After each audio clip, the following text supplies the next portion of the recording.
Hey guys, how's it going? It's Al. The divisional round of the NFL playoffs are upon us, and I've got a lineup builder show for you today so we can break down all the plays that we have for us here in this divisional round of playoffs for NFL DFS on DraftKings. We are going to take the next probably 30 to 45 minutes. It's hard to do an hour. Usually we do an hour on a full slate, 11 games, 12 games, 15 games, but it's a 4-game slate. Last week's lineup builder show was about 45 minutes. And like we kind of got hung up at the end talking about one particular situation for like an entire 10 minutes. So probably 30 to 45 minutes here. I don't know how long it's going to last. As long as chat has solid questions, I'm just going to answer them until the show kind of slows down, just like we do every week. It'll play itself out. I hope that you guys are having yourselves a very good week. We got this 4-game slate across 2 different days. I'm not doing individual videos for the showdowns. I'm not doing individual breakdowns for the 2-game slates. All the questions and all the information that's going to be contained in this video is pertinent to all of those sorts of things, right? There's not all that much difference between a 4-game and a 2-game slate. The players that I'm going to talk about are very similar when it comes to playing in a single game showdown, whether it's on the 4-game slate or a single game showdown. Yes, the salary is a little bit more particular. You're going to have different correlations for a single game showdown than you would for a 4-game slate, but it's all translatable. So as chat asks me questions, I will answer them to the best of my abilities, at least to what I believe are the right answers. So like, I'm not saying that these are the best plays. I never promise that I'm going to say that. I don't promise that I can predict the future with 100% accuracy. Absolutely nobody can. I'm going to get some stuff wrong, but I'm going to tell you exactly what I think. My Best Buys article is out and available. If you are an ESPN Plus subscriber, it's out there. Just go to Google and type like ESPN Best Buys Week 2 playoffs or something, and you'll find it. Just came out this morning. It's Thursday. The DFS Edge podcast with myself, Adam Levitan, and Peter Jennings recorded that this morning, and myself and Mike Clay and Kyle Soppe recorded the 06010 Fantasy Football Focus podcast on ESPN. So all that content is out there. If you want an update other than this video alone from the Monday first look, why don't I bring in the chat? They're doing nothing but spamming emotes. So maybe they can ask me a couple of questions that we can kind of get to for this 4-game slate. I'd appreciate it if you guys would drop a like on the video. Please, if you're new to the channel, thank you for finding it. Subscribe to the channel. Make sure that you ring that notifications bell. And we'll kind of get after it. TANNEHILL at 5,400 versus the Ravens has to throw written all over it. So I guess I have to fade him. I don't think so, because I don't think he's going to be massively owned. And then right behind it, thoughts on Derrick Henry. Here's my first bit of advice for a 4-game slate. And I talked about this last week. On a full slate, I'm going to lean way more on the projectables. I'm going to lean way more on the numbers. I'm going to lean way more on targets and volume and everything else. The shorter a slate gets, the more willing I am to come up with a reasonable storyline for a game, or a situation, or a stack, or a play. Because if that game flow goes that reasonable way, then I want to have a lineup that reflects that possible game flow. So if you believe that Baltimore is going to play from ahead in this game, but Tennessee is not going to get throttled here, then you're looking at a situation where Tannehill will probably throw the ball more than the 15 times he threw it last week, or the 20 times that he threw it the week before, games that they were playing from ahead. Games that they lost, 27 attempts here, 36 attempts here. They won this game. He still threw it 27 times. And they've done very well when he's been there. A loss to Carolina, 39 attempts. So Tannehill could theoretically have to throw the ball more. And in the case that he does have to throw the ball more, which pass catchers are going to see an increase in targets? A.J. Brown going up against New England last week had 1 target. Now, Baltimore's defensive backfield has been rebuilt throughout the season. They brought in Peters from the Rams. They've done very well, but they have allowed 9 receivers to score over 16 fantasy points this year on DraftKings. And it's not out of the realm of possibility that A.J. Brown at 6K is underpriced. If you were going to play Derrick Henry in a close loss, he's still going to get 25 plus touches in a close loss. But you're going to need him to get into the end zone. So you're going to need them to score points. You're going to need 33-24 for Derrick Henry to have himself a really big day, because they can run him 35 times against New England because that was a super low scoring game and they were trying to control the clock. I don't know that they're going to be in a control clock outlook with the way that Baltimore can score and the way that Baltimore can score against the things that Tennessee, the places where Tennessee seems to be a little bit weaker are things that Baltimore can really, really, really exploit. And that's a bit of an issue for me in terms of looking at Derrick Henry. But Derrick Henry has been outstanding for the last 2 months. And if you're saying that he's going to be under-owned and you want to play for the upside versus the ownership, I'm fine with that play. Derrick Henry stays on the field regardless, maybe, but he's not going to get like 5 targets. So if they're down 14, it's going to be tough for him to reach unless he scores a touchdown early or has a long touchdown. Damien might be the best value. I think Damien is easily the best value on the slate and is going to be the highest owned player this week. Is Lamar Jackson any more or less of a naked play this week? Same as always. If I was going to... Okay. I'm fine if you're playing Lamar with nobody. I'm fine if you're pairing him with Andrews. And for a tournament dart throw, I'm fine with you playing him with Marquise Brown. But I kind of feel like Marquise Brown is going to be more owned than he should be this week for a couple of reasons. One, we've seen him have big games in the past, and people are saying, well, if I'm going to win a tournament, if he has a 5 touchdown game, then Marquise Brown probably has a touchdown, and it's probably going to be a long one. Even though Marquise Brown has 1 catch over 20 yards, in the past 8 weeks? Something like that. Long of 8, long of 6. There's the 20-yarder. 5, 1, 18, 17. So this Marquise Brown that we saw earlier in the season that was really getting deep has not been able to get loose late in the season for whatever reason. And maybe it's regression, and maybe it's anecdotal, and maybe his route tree has been different, or maybe it's just tied to the fact that utilization is not there. 2, 4, 3, 2 targets. But I think he's going to be highly owned, partially because of if he can single-handedly have a 20-point touchdown. Aren't that many guys that can get you to that point, right? If he has like 1 catch for 15 yards and then catches an 80-yard touchdown, which is certainly in his locker, you're immediately at 20 points for 4.4K. Second, he just fits. A lot of the lineups that I've built and a lot of the time that I've spent playing around with the Daily Roto lineup builder so far this week lead you to a situation where you have guys in this range left. You have like 4,500 left with a lot of lineup builds. A lot of different lineup builds with different quarterback stacks and different bringbacks and different all these different ways that you can go through building lineups, that you're left with this range. And you're picking between Lazard, Brown, Watkins, and a lot of lineups have 2 of these guys and maybe 3,900 David Moore. So, but Moore is, in my opinion, tied to other injuries on the team. The playability of David Moore is tied a little bit more to injuries to the other wide receivers, the 4 and 5 wide receivers, so that he gets more snaps and therefore gets a few more targets, even though he's very much a low volume guy.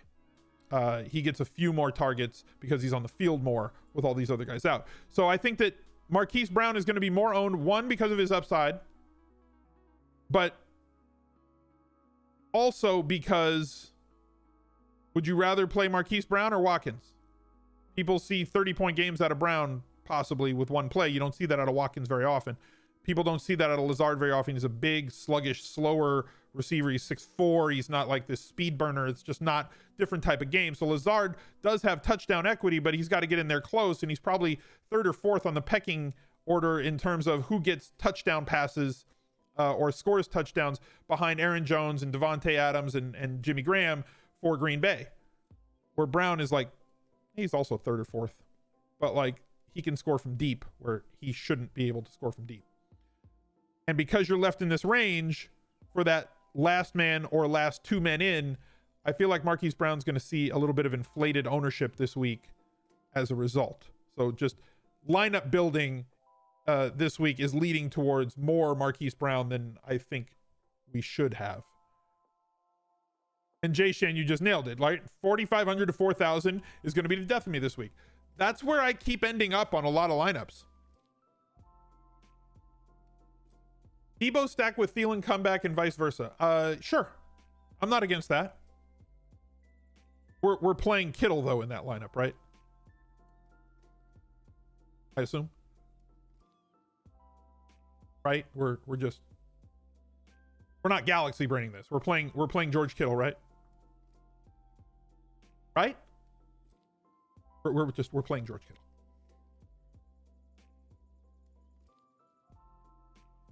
Fade Kittle or Kelsey? I mean, I'm gonna have lineups that don't have them. But in terms of tight end, this week in particular,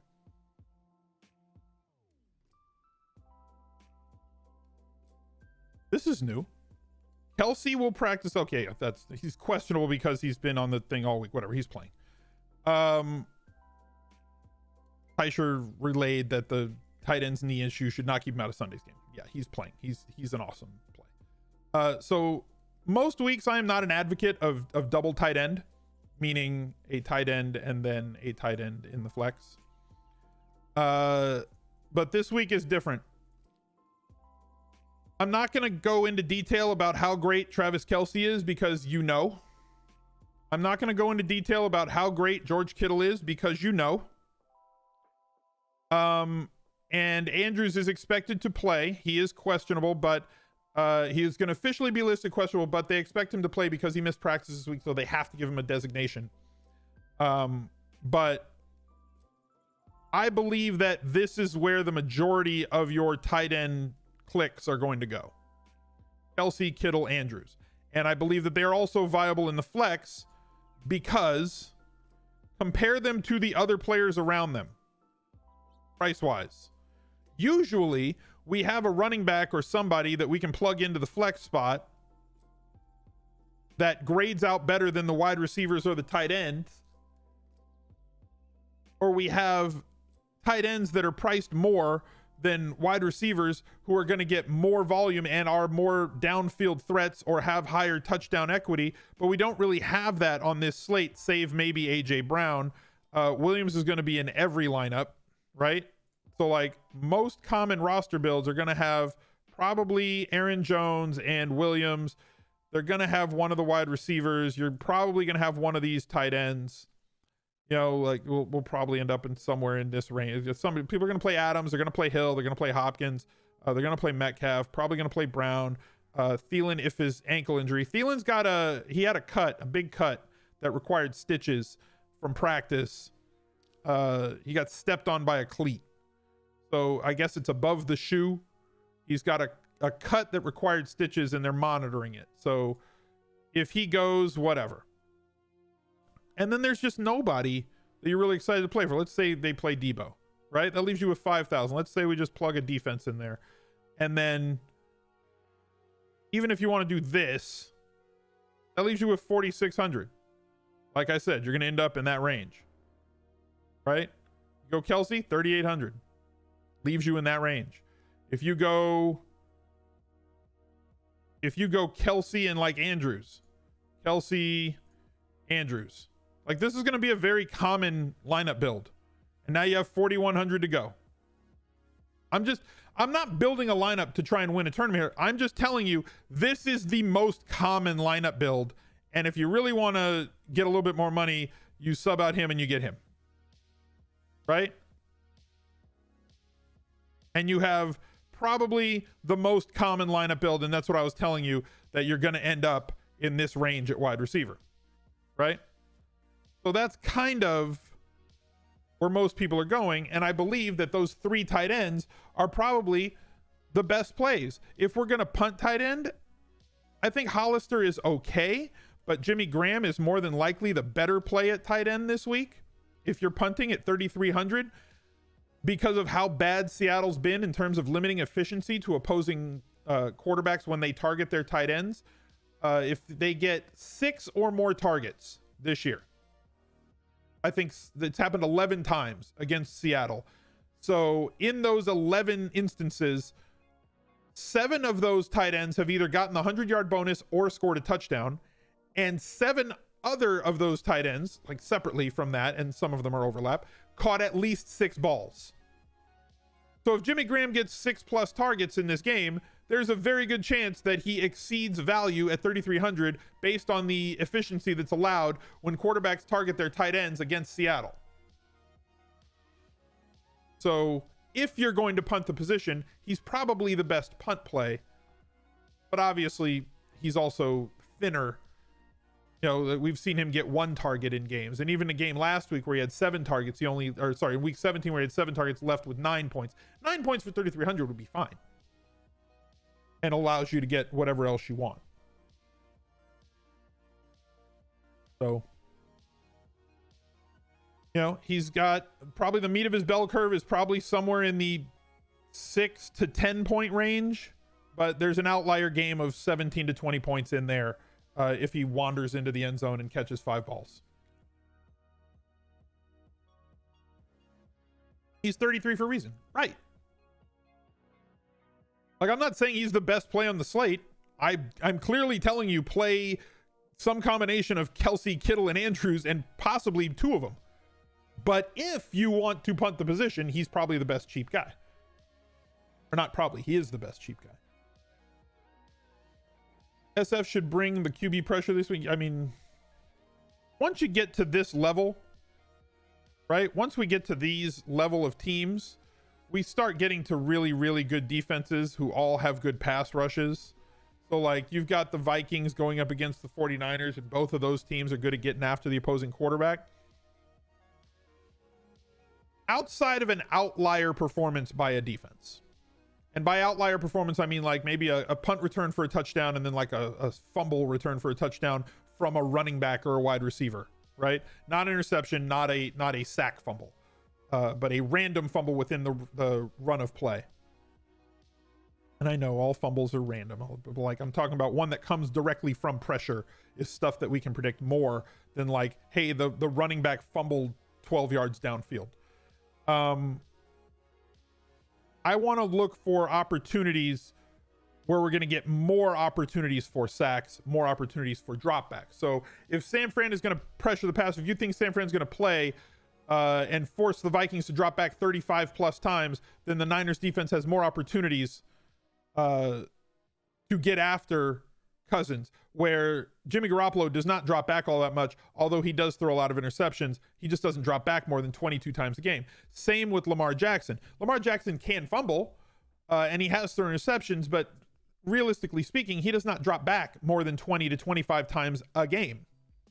Where the Titans, we spoke about, if they get down, there's a possibility that Tannehill throws it 35 plus times on the road while chasing, having to wait for routes to open up down the field, which opens up more opportunities for sacks, sack fumbles, interceptions. Same thing goes for the Texans, if you believe they're going to be playing from behind, with which they should be, in Kansas City, where Kansas City's defense does play better, both this year and historically, and gets more pressure in those situations.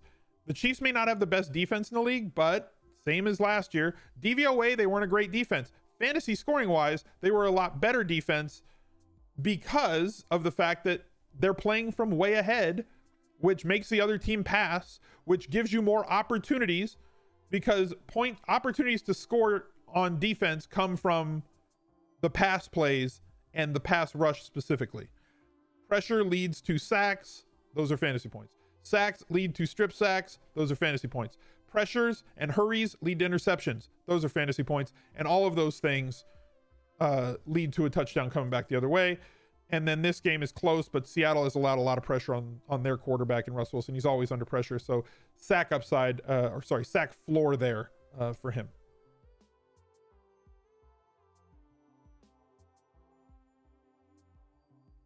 Second best game stack excluding Houston and Kansas City. See, that's a good question. I like that. Like full game stack, or just like 2 and then bring it back with 1?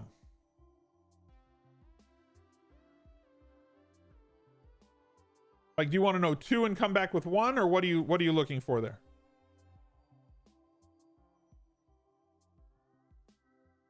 Full game stack? I mean, if you can get to a Baltimore Tennessee game stack, maybe that. would be a good way. You know, it's got a high total and you've got good floor guys with interesting price tags. But I don't know if you can get all the way to it. So like you'd have to go like Lamar Jackson. We'd almost need Mark Ingram to be out for that to happen. Ingram was limited at practice today after not really being able to practice before. And his price is somewhat restrictive, especially for game stacking purposes.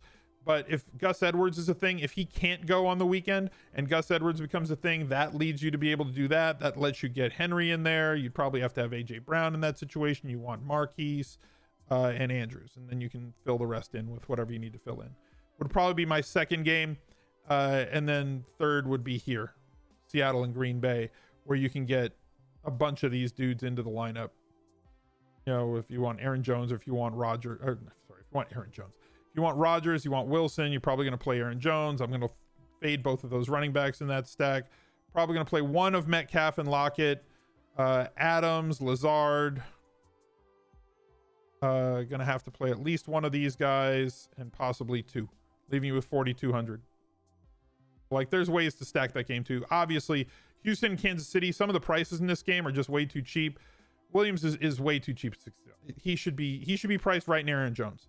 With the usage that he's had recently and the upside and the total in this game, them playing at home, the RB1 in Kansas City needs to be priced more than 6,000. They priced him way up, 1,300 more than he was in week 17, but I still don't think it's enough. 6,700, 6,800 is where he should be, and he's going to be the highest owned player on the slate. If you think that Carlos Hyde is going to be able to run against this Kansas City defense, which has been the blueprint on how to beat the Chiefs, fine. If you think Duke Johnson is going to score a touchdown because he's not playing a ton of snaps and doesn't get a ton of usage, but with that limited usage, if you think he's going to get there, great. But realistically speaking, this is where the usage is going to go in a win or a loss. Pick one of them. I don't care which one. Obviously, you're going to have Tyreek. You're probably going to have Hop. You're probably going to have Fuller. You're probably going to have Kelsey, and then figure it out the rest of the way.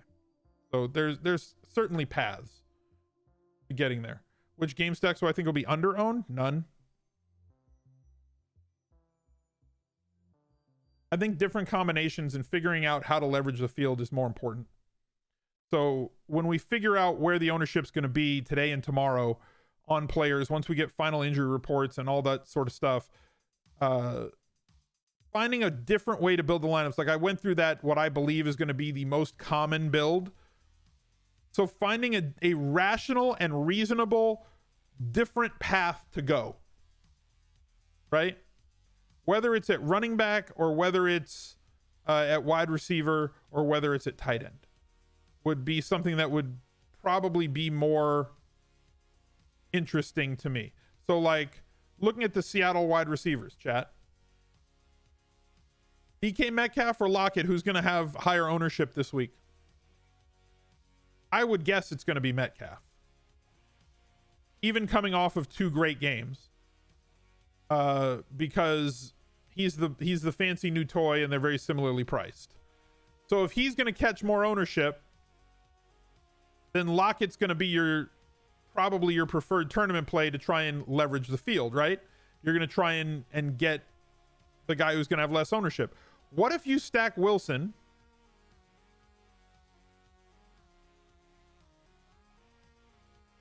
and do that?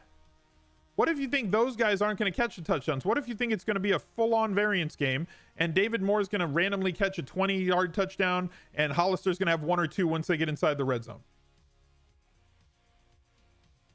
Right? There's reasonable and rational ways to be contrarian on this slate, but the chalk is the chalk for a reason, and even more so this week because we know where the volume's going to go. Or at least theoretically, we know where the volume's going to go, and then it comes down to touchdown variance, to be very honest with you. Paying up for Cooks will be a bit contrarian. For Dalvin? Yeah.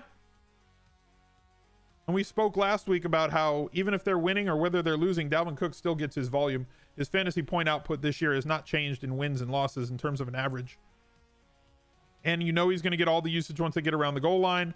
Thielen's injury is something that we're going to need, and luckily we're going to get that because it is one of these Saturday games.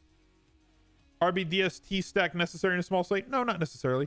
And like I'm a believer that you can break the quote-unquote rules when it comes to making tournament lineups. I believe you can do that even more so when it comes to building short slate tournament lineups. Would I go with Marquise Brown or Corey Davis for wide receiver 3? Davis is definitely going to see more volume. I think that Davis is certainly going to see more volume. But they're both thin. Right? I showed you that Marquise Brown game log for the past 6-7 weeks. Yeah, he had 2 this week, but like throw out New England, guys. 5, 4, 6, 4. What did Marquise look like? 2, 1, 2, 3. So I think he's going to have, you know, a lot more volume and is 700 cheaper. You feel no one's going to be on Davis after the 0 last week? Yeah, people jump ship. But the difference is, okay, here's where it all starts. You guys have heard me say a lot this year that quarterback volume doesn't necessarily lead to fantasy points for the quarterback. Quarterback efficiency leads to quarterback points from the quarterback, as is evidenced by this 17 completion, 23-point fantasy day on the backs of 3 touchdown passes, right? And we've seen this multiple times from Tannehill. 2 touchdown passes on 22 attempts, 3 touchdown passes on 27 attempts, 2 touchdown passes on 18, 2 touchdown passes on 19. The more efficient that a quarterback is with his throws, the more chances that quarterback gives himself to score fantasy points. The problem is when they have weeks like this where they only drop back 20 times, the guys on the outside don't get enough targets and they have to be very efficient with their catches and either score a touchdown or like this game. 26 fantasy points on a 65-yard catch. He only had 4 catches that whole day. This day is much better for me. And this was the day, or it's a better day to bank on for me in terms of targets, right? And this was a game that they lost and were chasing, and Tannehill had to throw it 37 times. So if we're projecting Tannehill to have 30 to 35 dropbacks or 30 to 35 attempts in this game, it helps out guys like A.J. Brown, and it definitely helps out somebody like Corey Davis, where we see his target totals go up in games like that where he has to throw the ball more. If he's only dropping back and throwing it 17 to 20 times, Corey Davis is going to have 2 or 3 or 4 targets. If he drops back 30, 35, 38 times and throws it that many times, now all of a sudden, Corey Davis has a path to like 5, 6, 7 targets. Davis or Jonnu? What is Jonnu's price right now? Why am I blanking on that? I mean, and then you've also got Ferkser, who seems to like have a role once they get inside the red zone, which is troublesome. I mean, he disappears, but I get it. Again, we've talked about athletic tight ends, and he's as athletic as a tight end gets. So you do have that big playability, just like with a guy like Noah Fant, just like with some of the other guys like Kittle and whatnot. But like, I don't think we're going to see this. I don't think we're going to see this. I think we're going to see more of this type of usage, which I'm fine with. I still think Jimmy Graham's the better play, but I understand if you're trying to go after just being contrarian. Baltimore is very tough against opposing tight ends. Their linebacking core is very good. But if you think that Tannehill's going to throw it 35 times, get creative and figure out where you believe those targets are going to go. And then it becomes about projectability and touchdown equity. Does Will Fuller news change things dramatically? Did something happen since I went live? What happened? I'm looking to see if I missed something. I mean, look, if you think he's going to play, he's $5K. He's way too cheap. Will Fuller at $5K is entirely too cheap if he plays.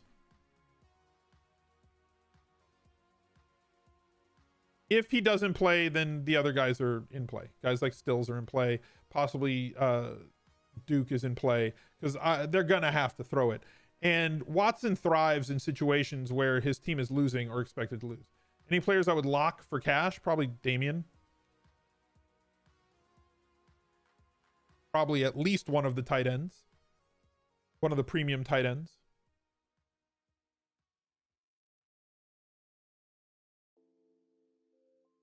Look, Will Fuller's going to come with risk, and I can already see the comments are, Will Fuller's going to, even if he plays, he's going to leave in the second quarter. maybe. But like the games where he's played over 30 snaps or something like that, he's caught a 30 plus yard pass like 40%, 35% of the time. All he needs to be is on the field to put himself and his quarterback in a position to have a monster game. But the injuries suck. It sucks that this dude can't stay healthy. I don't mean sucks like, oh, it sucks for us. No, it sucks for him. This kid can go. He's a real talent. It pisses me off that as a fan that he can't stay healthy. And I feel bad because I think he's a really good player and has a massive impact on this entire offense. They're a much more fun and much more fun to watch. They're a much more efficient team when he's on the field. I hope he can get healthy and stay healthy. I know he wants to. You know, it's disappointing. Like, I'm not disappointed in him. It's just disappointing. Like, oh man, I wish he could stay healthy. That would be awesome. But if he's a go, I'm not the type to play the, oh, he's going to get hurt. Because what if he doesn't? Or what if he catches, you know, he has 3 catches for 80 yards and a touchdown and then gets hurt and you didn't play him? Like, I don't like playing those I'm going to predict the future and when an injury is going to happen sort of things. I think you tie yourself in knots doing that stuff. Is Aaron Jones going to be underowned? I don't think so. I really don't. I honestly do not feel that he is going to be underowned. Is Hayden Hurst a valuable punt play value for salary relief? I think it's tough. I really do think that it's extremely tough to get to him. And not because of his price, just because of snaps. If Andrews is healthy, he's going to be the guy that's on the field and he gets a ton of targets. He's the main guy. If you think that Andrews is going to be limited because of this recent injury that he's had, or if you hear that he is going to be limited, or if you think that he's not going to play, then yeah, I think that Hurst and Boyle get a massive bump because they're very cheap, and in a great offense, it's very friendly to tight ends.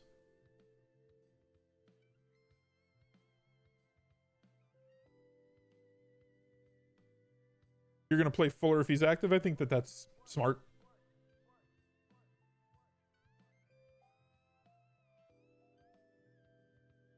He's priced for the risk. You either take it or you don't. Exactly. I mean, look, what if we break it down to the most existential, he's got a 50-50 chance of being injured that game. He either is going to get injured or he is not.